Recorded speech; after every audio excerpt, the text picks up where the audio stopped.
안녕하세요. 오늘의 사연입니다. 구독과 좋아요 한 번씩 부탁드릴게요. 바로 사연 시작하겠습니다. 제 이름은 하윤경이고 나이는 30대예요. 연상의 남편과 7살 된 아들 상혁이와 함께 살고 있어요. 제 유일한 취미라고 할 수 있는 건 요리입니다. 아르바이트도 요리를 할 수 있다는 점 때문에 도시락 가게를 선택했어요. 아르바이트는 일주일에 4일. 일을 하면서도 기성품 반찬은 거의 사용하지 않고 매일 정성껏 요리를 만드는 것이 즐겁습니다. 아들의 간식도 기본적으로 손수 만든 걸 주는데 아들이 맛있게 먹어요. 가끔 아들이 데리고 온 친구들에게도 직접 만든 간식을 내주는데 나중에 아들 친구 엄마들이 레시피를 물어볼 정도로 간식 평판이 좋아요. 다만 요즘 남편의 반응이 아쉬워요. 예전에는 제가 만든 음식에 대해 칭찬을 아끼지 않았는데 요즘은 무관심하거든요. 아무리 정성스럽게 요리를 만들어도 관심을 보이지 않아요. 남편이 제가 귀찮아진 건 아닌지 걱정스러운 나날을 보내고 있었어요. 남편이 아무리 제 요리에 관심을 보이지 않는다고 해도 요리에 대한 열정은 식지 않아요. 아들이 아직 어려 너무 매운 음식은 만들지 못하지만 아들이 먹을 수 있는 한도 내에서 맛있는 카레를 만드는 게 요즘의 제 낙이에요. 아들은 다행히 맛있다며 잘 먹어주네요. 그리고 제 카레 소식을 들은 시어머니가 집에 들르셨어요. 솔직히 시어머니와 사이가 좋은 편은 아니에요. 그건 시어머니가 남편 편만 너무 들기 때문이죠. 결혼한 지 제법 됐고 손주까지 생겼는데도 여전히 제게 남편을 빼앗겼다고 생각하시거든요. 난 너희들 결혼을 인정한 게 아니야. 언제든 상혁이와 아들을 돌려줘도 돼. 라고 말하는 거예요. 포기할 법도 한데 포기란 없나 봐요. 그런 시어머니지만 카레는 또 엄청 좋아하더라고요. 맛집도 찾아다니는 것 같고 SNS에 카레 사진을 올리는 걸 본 적이 있어요. 아들도 그 사실을 알고 제가 최근에 만든 카레가 정말 맛있었다며 할머니도 먹으러 오라고 말했더라고요. 시어머니는 저를 싫어하시지만 제 요리 솜씨만큼은 인정해 주셔서 상혁이의 말에 이끌려 제 카레를 먹으러 오신 거죠. 시어머니는 제게 매콤한 카레가 먹고 싶다고 하시는데 요구사항이 많지만 그래도 맛있으면 솔직하게 맛있다고 말해주시니 그 점은 참 고맙다고 생각해요. 그래서 저는 시어머니의 요청에 따라 조금 매운 카레를 만들어 봤어요. 입맛에 맞았으면 좋겠는데 그렇게 생각하며 시어머니 앞에 카레를 내놨어요. 벌써 숟가락을 들고 먹는 자세를 취하는 시어머니. 한 입 드시고는 행복한 표정을 지으셨어요. 순식간에 다 드시고는 맛있게 잘 먹었다며 다음에도 또 기대한다고 말씀하시고는 돌아가셨어요. 카레를 만들어드리니 남편 얘기도 꺼내지 않고 다른 집안일에 대해서도 불만도 가지시지 않고 정말 좋더라고요.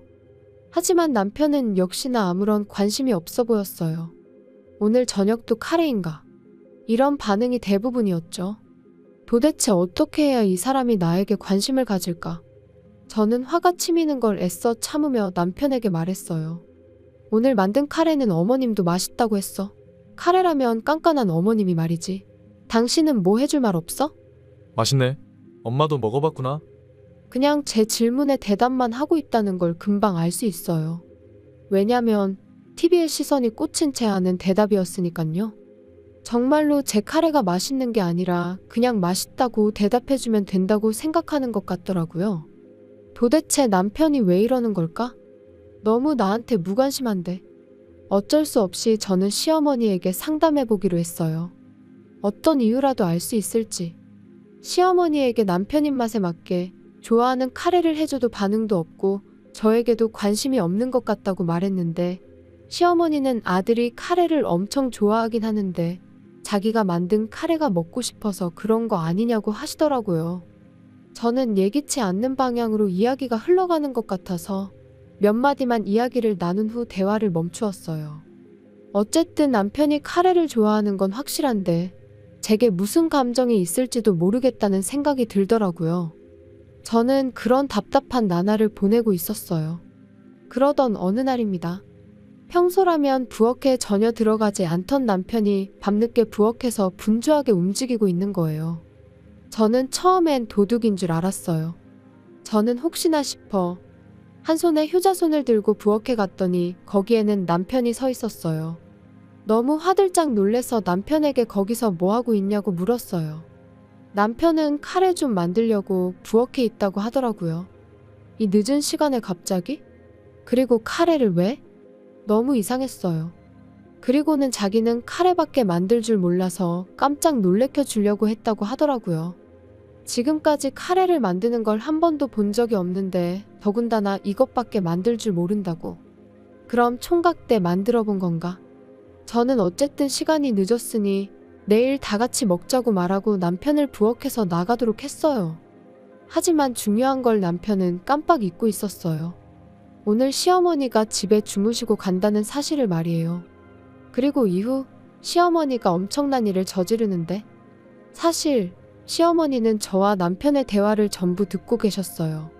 그래서 남편이 말한 카레밖에 못 만든다고 말한 것도 들으셨던 거죠. 시어머니는 남편 말에 착각해서 남편이 우리 집에서 종종 카레를 만들어주는 줄로 오해하게 된 거예요.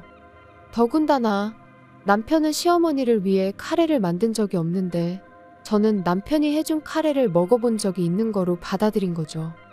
시어머니는 제게 엄청난 질투를 느끼게 됐고 분노에 휩싸였나 봐요. 결국 해선 안 될 행동을 하시게 되는데 남편이 만들다만 카레를 몰래 부엌에서 먹어본 거예요. 딱히 특별할 게 없는 밀키트를 데운 수준이었는데 그래도 시어머니는 맛있었나 봐요. 그래서 몰래 한 입 먹어보려다 몇 번 더 맛을 본 거죠. 시어머니가 맛보기 시작한 지 얼마 지나지 않아 부엌에서 쿵 하는 큰 소리가 났어요. 남편은 황급히 부엌으로 달려갔고 시어머니를 발견했어요. 그리고는 시어머니를 흔들며 혹시 카레를 먹었냐며 따지는데 카레를 먹으면 안 된다는 걸 알고 있는 것 같은 표정이었어요. 어쨌든 입에 개거품을 물고 있는 시어머니를 위해 서둘러 구급차를 불렀어요. 그리고 경찰도 함께 불렀어요. 남편에게 이것저것 물어보고 싶은 것이 많았지만 제 물음에는 대답하지 않을 것 같았기 때문이죠. 같은 시각에 도착한 구급차와 경찰차. 저와 아들은 구급차에, 남편은 경찰차를 타고 각자의 목적지로 향했어요. 남편은 경찰서에서 자기가 만든 카레는 아무 이상 없다고 말했다고 해요.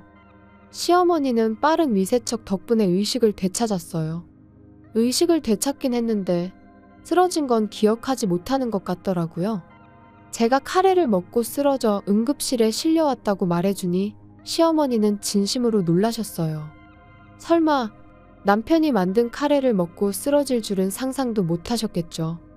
그런데 여기서 이상한 점을 발견했어요. 남편이 만든 카레는 저와 아들에게 먹일 카레였거든요. 도대체 남편은 무슨 생각이었던 걸까? 나중에 남편은 경찰서에서 일단 귀가 조치가 됐더라고요. 다시 조사받으러 오라는 말을 들었긴 했을 테지만요. 저는 시어머니 입원 준비물을 챙기기 위해 집에 들렀는데 남편이 이미 집에 와 있더라고요. 근데 저보다 먼저 온 남편은 또 부엌에 있었어요. 오른손으로 냄비를 젓고 있었는데 그건 카레였어요. 분명 남편이 만들었던 카레는 경찰이 가져간 걸로 아는데 또 만든 건가? 저는 남편에게 냄비의 카레는 뭐냐고 물어봤는데 아까 카레 만들 때 조미료 대신 다른 걸 잘못 넣었다며 이번엔 제대로 넣었으니 확실히 효과가 있을 거라고 말하더라고요. 도대체 뭐가 효과가 있다는 건지. 저는 이상한 헛소리를 하는 남편에게 뭘 넣은 거냐고 하니 제 물음에 대답은 하지 않고 와서 맛 좀 봐달라고 하더라고요. 저는 그 카레 절대 안 먹을 거라고 말하고 먹고 싶으면 혼자서 실컷 먹으라고 말했어요. 그랬더니 꼭 카레를 먹어줘야 한다고 하는데 뭔가 이 수상한 상황이 이해가 되기 시작하더라고요. 저는 주머니에서 폰을 꺼내 사진 하나를 보여줬어요. 그건 아들이 다니는 유치원 선생님과 다정하게 팔짱을 끼고 걷고 있는 남편의 모습이었어요. 남편은 화들짝 놀라며 그 사진은 어디서 났냐고 하는데 동네 엄마들 정보력이 얼마나 대단한지 남편은 상상도 못했을 테지요. 남편의 당황한 모습에 저는 그 여자 임신한 거 맞냐고 물었는데 남편은 화를 내며 생사람 잡지 말라고 했어요. 분명 둘이서 함께 산부인과에 들어가는 걸 옆 동네 아는 아줌마가 봤다고 하니 더 이상 입을 열지 않았어요. 남편의 속셈은 카레에 농약을 소량 타서 가족들을 병원에 실려가게 하고 그 카레를 제가 만든 걸로 알리바이를 꾸밀 셈이었던 거죠. 우연히 농약병을 세탁실에서 봤었는데 이야기가 딱 만들어지더라고요. 소량만 넣으면 건강은 회복할 테고 이를 빌미로 쉽게 이혼하려고 했던 거죠. 내가 당신 속셈 모를 줄 알아? 쉽게 쏘가줄 것 같아? 그때 인터폰이 울렸어요. 입원할 줄 알았던 시어머니가 너무 건강해 입원하기 싫어서 그냥 집으로 오셨다네요. 저는 시어머니를 집으로 모셔 지금까지의 이야기를 들려드렸어요.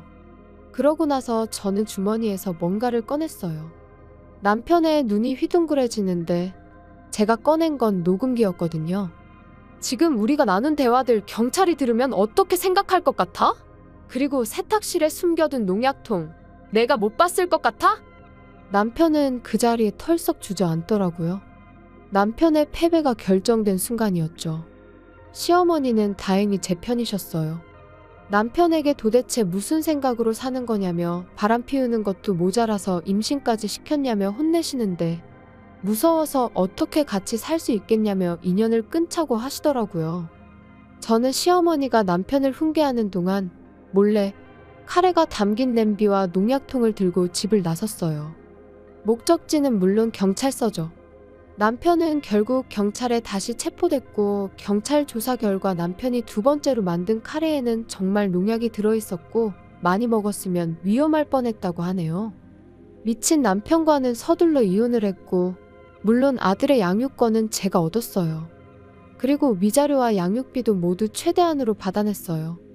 상간녀는 제가 굳이 소문을 안 내도 다 알아서 소문이 나더라고요. 결국 다니던 유치원을 그만뒀고 이사를 간 건지 이 동네에서는 더 이상 보이지 않네요. 한편 저는 작은 가게를 임대해 카레 가게를 차렸어요. 이건 제 뜻보단 시어머니의 권유가 더 컸는데 카레만큼은 자신 있었던 터라 정말 진심으로 장사를 하고 있어요. 다행히 단골 손님도 생기고 동네에 입소문이 나기 시작해서 바빠지고 있네요. 시어머니와 함께 카레 종류도 다양화하며 앞으로는 더 나은 내일이 되도록 열심히 살아보려고 합니다. 시청해주셔서 감사합니다. 그럼 다음 영상에서 다시 뵙겠습니다.